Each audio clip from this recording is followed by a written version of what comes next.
अस्सलाम वालेकुम रहमतुल्लाहि बरकातुहू। मैं मोहसिन मैदरगीकर 248 उत्तर विधानसभा लड़ने के लिए एमआईएम पक्ष की ओर से मैंने उम्मीदवारी अर्जी दाखिल किया था एमआईएम पार्टी की ओर से, जिसमें छाननी के अंदर मेरे पार्टी की ओर से मुझे ईबी फॉर्म नहीं मिलने की वजह से एमआईएम पार्टी की तरफ से जो मैंने फॉर्म भरा था वो फॉर्म रिजेक्ट हुआ है। वहाँ पर चुनाव आयोग की तरफ से मेरे को अपक्ष बोलकर मेरा फॉर्म एक्सेप्ट किया गया है, वैलिड किया गया है। तो आने वाले वक्त के अंदर सोलापुर शहर उत्तर विधानसभा लड़ने के लिए मैं तैयार हूँ, मेरे कार्यकर्ता तैयार है, मेरे को सेकुलर जहन रखने वाले सभी लोग मेरे साथ खड़े रहने के लिए तैयार है। और मैं इन लोगों के पास जाऊँगा, मैं मेरी पार्टी की आइडियोलॉजी लेकर मैं इन लोगों के बीच में जाकर वोट मांगूंगा। और मैंने एक मैनिफेस्टो तैयार किया है जिसके अंदर सोलापुर शहर के नौजवानों के लिए आने वाले वक्त के अंदर विधानसभा के अंदर जो है मैं बहुत सारे प्रश्न मानने की मैं कोशिश करूंगा, वहां पर उन नौजवानों के मसले हल करने का कोशिश करूंगा। और यहाँ के जो विधायक है विजय कुमार देशमुख, इन्होंने पिछले 5 सालों में कुछ भी काम नहीं किया है। इन्होंने सिर्फ एक ही काम किया है, हिंदुत्ववादी आइडियोलॉजी को बढ़ाना और मुस्लिम समाज को, वंचित समाज को दबाने का काम अगर किसी ने किया है तो जाके उत्तर के विधायक विजय कुमार देशमुख। और दूसरी बात, नौजवानों को यहाँ पर सोलापुर शहर के अंदर रोजगार नहीं है और रोजगार के नाम पर बेवकूफ़ बनाने का काम अगर किसी ने किया है तो यहाँ के राष्ट्रवादी के उम्मीदवार महेश कोटे इन्होंने किया। इन्होंने आईटी पार्क बनाने का वादा किया और भूमि पूजन किया। भूमि पूजन कर कर अभी तक आईटी पार्क की शुरुआत नहीं हुई। इन्होंने सिर्फ नौजवानों को एक गाजर देने का काम इन्होंने किया है। आने वाले वक्त के अंदर मैं कहीं ना कहीं ये समझता हूँ कि यहाँ के जितने भी बड़े वरिष्ठ नेता जो अपने आप को कहते हैं, ये लोग जो है ना मुस्लिम नौजवान होंगे या सोलापुर शहर का युवक होंगे, इन लोगों को बेवकूफ बनाने का काम अगर किसी ने किया कि सोलापुर के लीडरों ने किया है। तो आज हालत ऐसी है, आज सेकुलर जहन रखने वाले लोग की सोच ये है कि ये लोग सेकुलर विचारधारा को प्रमोट करना चाहते हैं और सेकुलर विचारधारा जो लोगों के हित में काम करने वाले युवक को संधि देना चाहते हैं। तो मैं आज एक युवक होने के नाते मैं तमाम लोगों के बीच में जाऊंगा और उनसे मत मांगूंगा। मैं अपक्ष उम्मीदवार बोलकर यहाँ पर जाऊंगा, लेकिन मेरी पार्टी का बी फॉर्म मुझे नहीं मिला है। बड़े अफसोस की बात है ये। मैं पार्टी के अंदर 7 साल से मेहनत कर रहा हूँ, मुझे बी फॉर्म नहीं मिलता है। जबकि हमारे सदर हाजी फारूक शाब्दी साहब ने कहा था कि हम आने वाले वक्त के अंदर 4 विधानसभा हम लड़ेंगे, उत्तर, दक्षिण, मध्य और अक्कलकोट। जब इनका स्टेटमेंट आने के बाद हमारे जैसे नौजवानों में कहीं ना कहीं ये ख्वाहिशात हुई कि हम भी आमदार बन सकते हैं और क्यों ना हम इस चीज़ के हकदार हैं। उत्तर विधानसभा के अंदर एमआईएम पार्टी की आइडियोलॉजी बढ़ाने के लिए मैंने दिन रात मेहनत की है और यहाँ पर मैंने मेरे पार्टी के पदाधिकारी भी नियुक्त किया है। और बाकी अल्हम्दुलिल्लाह जोड़बाई पेट हो या बागवान गली हो या बागवान नगर हो या फिर मित्र नगर हो या फिर तुम्हारा शेड़गी, दही, घोंगड़ास्ती, जितने भी असरात के लोग हैं, ये सब लोग को पता है कि मोहसिन मैदरगीकर का पिछले 5 सालों में क्या काम है और क्या नहीं। और मुझे पूरा उम्मीद है ये लोग मेरे को साथ देंगे। और रही बात, मैं ये समझता हूँ कि आज लोग बोल रहे हैं कि हम सेकुलर वोटों का बंटवारा करने के लिए हम यहाँ पे लड़ रहे हैं। मैं उन लोगों को एक जवाब देना चाहता हूँ, सेकुलर लोग कौन है? जो यहाँ का राष्ट्रवादी का उम्मीदवार ये सेकुलर है। कल तक ये शिवसेना में था, आज राष्ट्रवादी में आने के बाद सेकुलर है क्या? ये मेरा सवाल है तुम लोगों से। और रही बात, आज मैं कहीं ना कहीं ये समझता हूँ कि कोटे परिवार में आमदार लाने के लिए ये चाचा भतीजे की एक बहुत बड़ी साजिश है।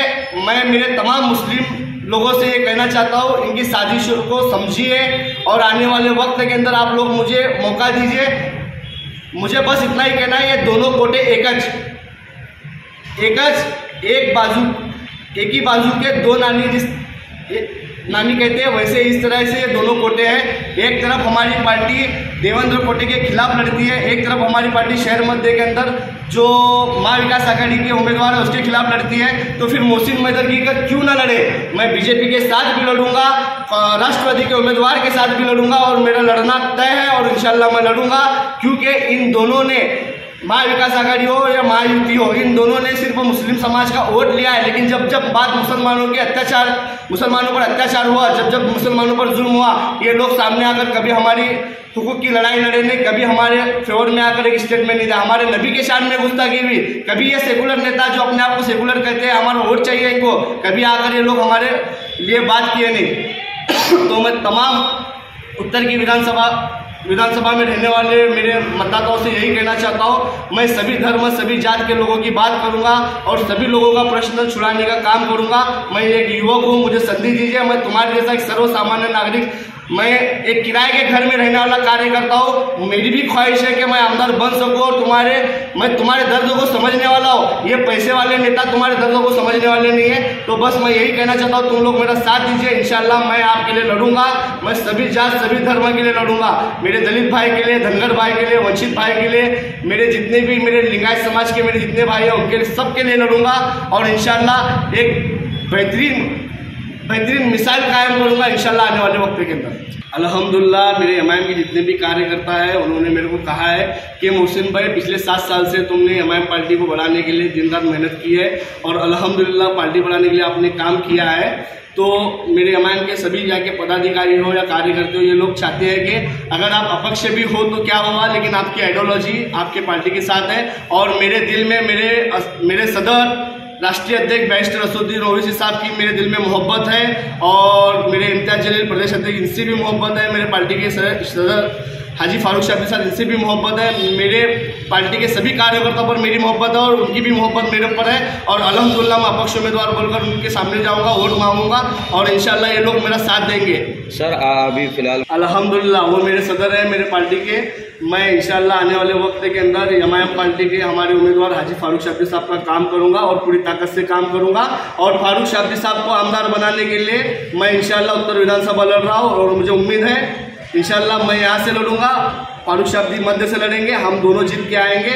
और एक बात बोलता हूँ, मेरा पर्सनल इंडिविजुअल मेरा ओपिनियन है कि दक्षिण विधानसभा के अंदर कांग्रेस पार्टी से हमारे इच्छुक उम्मीदवार बाबा मिस्त्री के साथ महाविकास आघाड़ी और कांग्रेस के लोगों ने नाइंसाफी की है। और आने वाले वक्त के अंदर मैं तमाम उन मुसलमानों से और तमाम सेकुलर जहन रखने वाले लोगों से मैं ये कहना चाहता हूँ कि दक्षिण के अंदर भी आप लोग बाबा मिस्त्री का साथ दीजिए और बाबा मिस्त्री इंशाल्लाह वो जीत के आएंगे। मैं ये आप लोगों से उम्मीद रखता हूँ, दक्षिण में बाबा मिस्त्री का साथ दीजिए और आने वाले वक्त में शहर मध्य से फारूक शाब्दी का साथ दीजिए और मोहसिन मैदरी तो उत्तर की लढाई लढ रहा है और उसका भी साथ दीजिए। माझ्या पक्षाच्या वरिष्ठांसोबत बोलणं झालं, त्यांनी मला म्हणले होते की आमचा 4 चपणी म्हणजे सर्वे चालू आहे, सर्वेमध्ये जरी तुम्ही निष्पन्न झाला तर आम्ही तुम्हाला उमेदवारी देऊ म्हणून असं सांगितले होते। मी बी फॉर्म में बहुत इंतज़ार किया, मैं बी फॉर्म का मेरे को बी फॉर्म नहीं मिला, इसलिए मतलब मेरे पक्ष का जो फॉर्म था वो रिजेक्ट हुआ। लेकिन मैं पक्ष बोल के लड़ रहा हूँ और मैं मेरी पार्टी की आइडियोलॉजी लेकर जाऊँगा, मेरी पार्टी की सोच लेकर जाऊँगा। मैं जीत के आने के बाद भी, मैं आमदार बनने के बाद भी मैं एमआईएम का आमदार बनकर यहाँ पर सोलापुर शहर में एमआईएम का काम करूँगा, बस इतना कहता हूँ। हमारे पक्ष के अध्यक्ष फारूक शाब्दी साहब ने कहा था कि हम 4 जगह उम्मीदवारी लड़ने वाले हैं, लेकिन हमने भी हमारी तैयारी की थी हमारे अध्यक्ष के स्टेटमेंट को सुनकर कि शहर उत्तर के अंदर, लेकिन बदकिस्मती है कि हमें बी फॉर्म मिला नहीं। शायद पार्टी के वरिष्ठों को यहाँ से क्या इन्फॉर्मेशन गई पता नहीं, लेकिन बात ये हकीकत है, सच है कि यहाँ की सोलापुर शहर की उत्तर की आवाम चाहती है कि इस बार परिवर्तन हो और ये परिवर्तन होगा और इंशाल्लाह यहाँ की उत्तर की आवाम मेरे साथ में रहेगी और मैं जीत के आऊँगा। सर वहाँ पे एमआईएम का उम्मीदवार नहीं है अभी, नहीं अभी अयाज भाई अगर फॉर्म भरते होंगे, अगर एमआईएम पार्टी से रुकते होंगे तो इंशाल्लाह हम ये भी सोचेंगे कि अयाज भाई के तालुका से हमको काम करना है या नहीं। एमआईएमच्या प्रत्येक कार्यकर्त्याच्या आग्रह खातीरच मी उत्तर विधानसभा अपक्ष म्हणून लढत आहे आणि मला संधी माझे पक्षाचे लोक पण देणार आहे आणि सर्व उत्तरची जनता माझ्यासोबत राहणार आहे आणि मी लढणार आहे।